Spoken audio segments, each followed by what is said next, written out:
The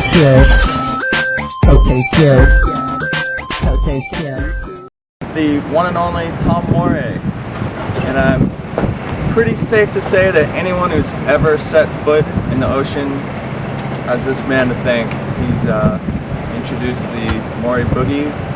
When was that? 1971. July 7th, 1971. First boogie. All right, and he's been an innovator of maximum proportions ever since. Here's what we got going on today. These are called the, what are these called? Well, it's a hybrid. We call them Y boards. I've dropped the name. My name has been Morey, and I've gotten older and I've gotten rid of more, so I've used just the simple Y as my logo. This board has it's a hybrid between the shape and designs that have been prominent and successful in hardboards and the materials that have been pioneered and developed because of the boogie board and then the Morey door and surfboards.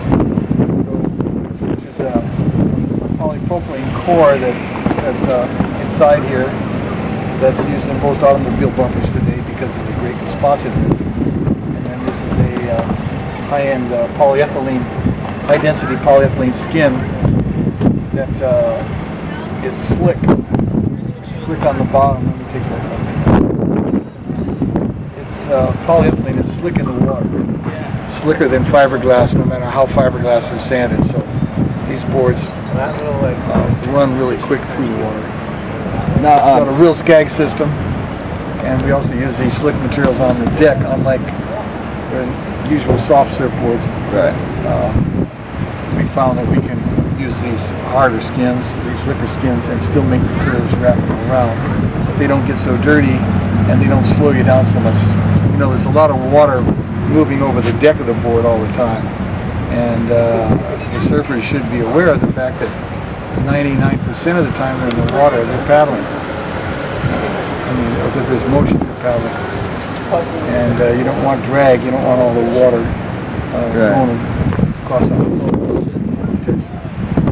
And well, we've always, equated softboards with beginners. These are actually probably quite high performance from what I see. Yeah, when we first put out the Doyle, Morey Doyle surfboard back in the 70s, we found that we could ride the hell out of them. And so killing it. And the boards that have been made for beginners are soft, but that doesn't mean that you can't ride them hard.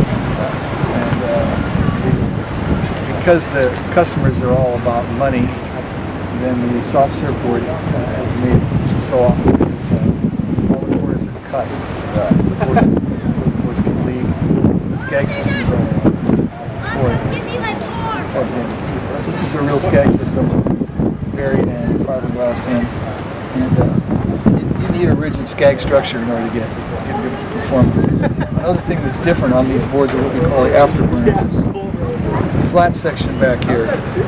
After about 25 years of making surfboards, and guys were riding boogie boards, and riding boogie boards without skags, and making it across the pipeline and all these other hard places, it finally came to me to incorporate this aspect of the boogie board, this flat chine in the back, and combine it with the surfboard.